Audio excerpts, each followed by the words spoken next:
Hello everybody, my name is Kevin and welcome back to the Harley Davidson 120th Anniversary Festival. It is now day 3 and I was planning to have an intro, but it is quite literally impossible to film here without all the noise. So that's all the intro you're getting, let's get to the bands. But first, these guys. Look at them. And the beautiful sun at the sound of the first bird singing.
My soul, I love you. I missed the all-female Deep Purple tribute band yesterday, but this one, Cry Free, were amazing. That was awesome. How do you top that? Well, the Darkness are coming up soon. That could probably top it.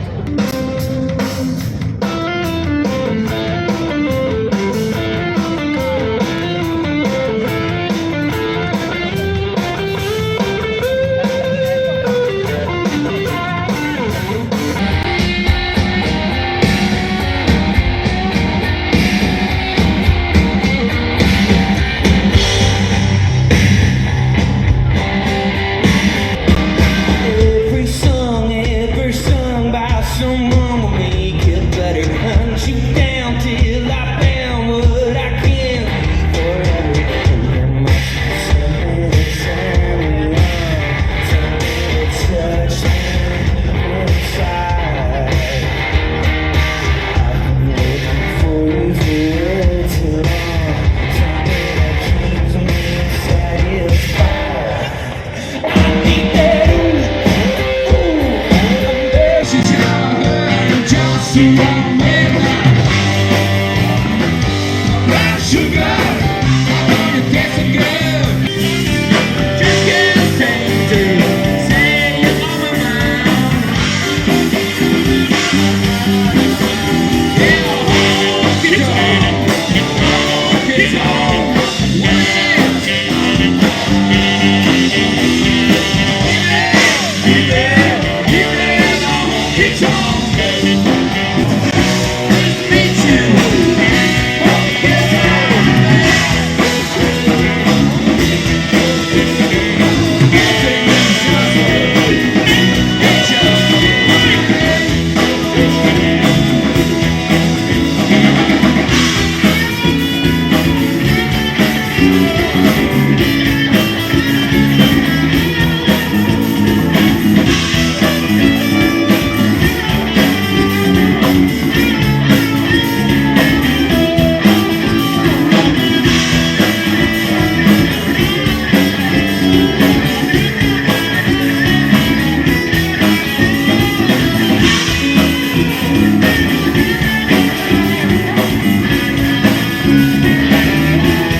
Alright, day 3 is now done, and there was no rain today, thankfully, so we've got only one day left. Am I excited?